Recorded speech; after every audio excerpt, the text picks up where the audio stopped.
Penampilan ke 2735 disilakan. Dan kepada NPP 2830, NPP 2830 supaya bersiap-siap di tempat yang telah disediakan.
Pertama adalah masalah MTQ sebelum jadar. Kami berharap bahwasanya adik-adikku yang solehah-solehah, yang suaranya bagus, niatlah untuk membacakan Al-Quran, menyuarakan suara yang indah untuk suaminya nanti, untuk teman-teman wanitanya nanti. Bukan dipamerkan di kaum pria.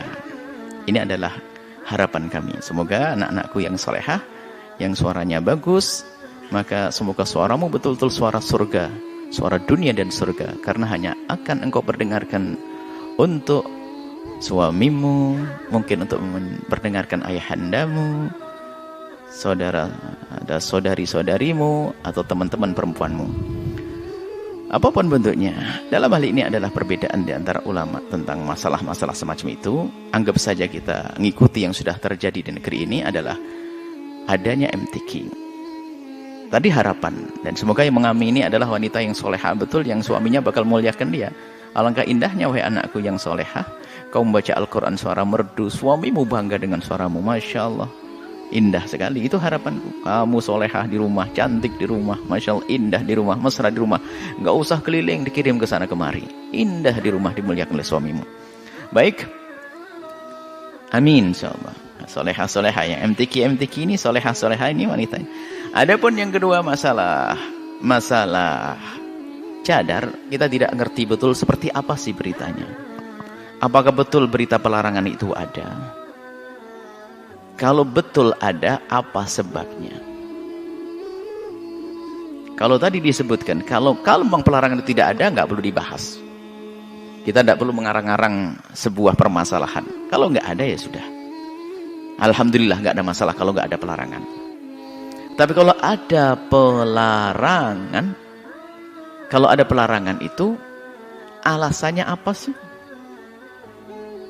Kami kira dari pihak Kemenak dan sebagainya bukan orang-orang bodoh, mereka harus bijak dong. Kalau ngelarang tentu ada sesuatu yang jelas.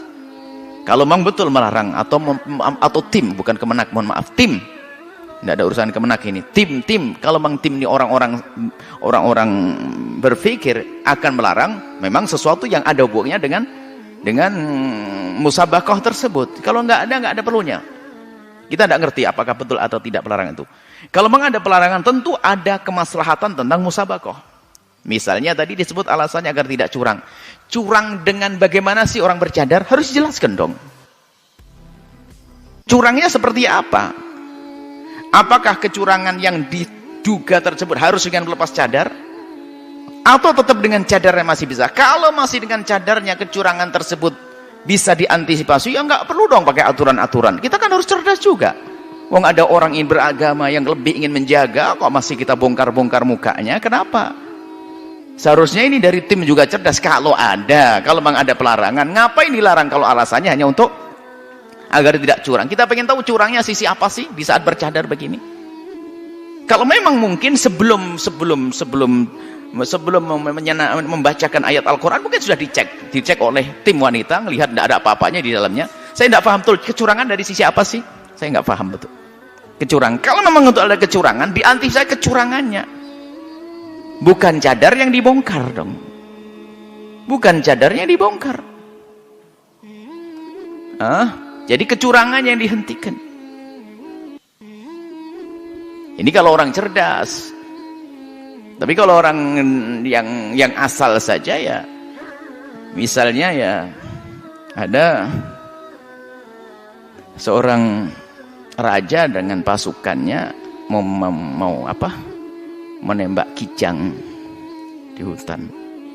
Rupanya raja sudah tepat, kijang begini, tak taunya apa?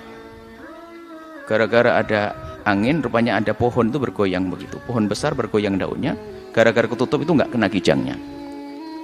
Ini kan pasukan yang nggak cerdas, marah sama pohonnya, ditebangi pohonnya semuanya. Nah ini ya nggak harus begitulah, nggak harus marah ke tempat yang salah. Tapi kita tidak ngerti. Saya kira ini nggak ada pelarangan semacam itu. Makanya dan juga media sengaja kami sebutkan begini ya, media jangan gampang rame-rame kalau nggak beneran ada. Kalau beneran ada, alasannya apa? Kayaknya sih nggak kalau hanya sekedar kecurangannya. Misalnya mungkin ada alat-alat yang bisa disisipkan di ini, mungkin ya ini tinggal diperiksa saja sebelum masuk. Jadi tolonglah hal-hal urusan agama, ini agama loh, masalah cadar urusan agama. Di dalam ulama kita berbeda pendapat. Yang tidak bercadar insya Allah solehah, ahli surga. Yang bercadar adalah tentunya dia adalah lebih aman bagi kita sebagai kaum pria karena tidak melihat wajahnya. Jujur aman. Kita tidak pernah melihat bentuk bibirnya, hidungnya, mata, aman. Itu lebih aman bagi kaum pria. Tentunya itu hal yang lebih bagus kok. Itu hal yang lebih baik. Dan kita pun juga tidak boleh merendahkan yang belum pakai cadar, apalagi mewajibkan kalau memang ada khilaf di antara ulama. Tapi yang aneh itu adalah ada orang yang ingin membongkar cadar tanpa sebab yang jelas. Ini adalah kesalahan. Kebebasan dalam orang untuk menyempurnakan dalam urusan agamanya, nggak benar itu. Kalau benar. Tapi ingat ini semua adalah berandai-andai semuanya. Harapan kami adalah bahwasanya tidak ada pelarangan. Kalau ada pelarangan jelas dan memang membahayakan dengan urusannya musabakoh dan jelas, bukan hanya dugaan-dugaan. Sebab kalau menggunakan cadar maslahatnya jelas, menggunakan cadar maslahatnya jelas. Dan harapan kami juga adik-adikku yang salehah, kamu sudah hebat dengan cadarmu, maka lebih hebat lagi jika engkau ternyata juga lebih menjaga suaramu. Insya Allah semoga kau menjadi ahli surga semuanya. Dan tim-tim panitia kami juga khusnudon bahwasanya panitia-panitia musabaqah tilawatil Quran itu sebenarnya ingin mengangkat syiar tentang Al-Quran. Semoga diampuni Allah, diangkat derajatnya oleh Allah.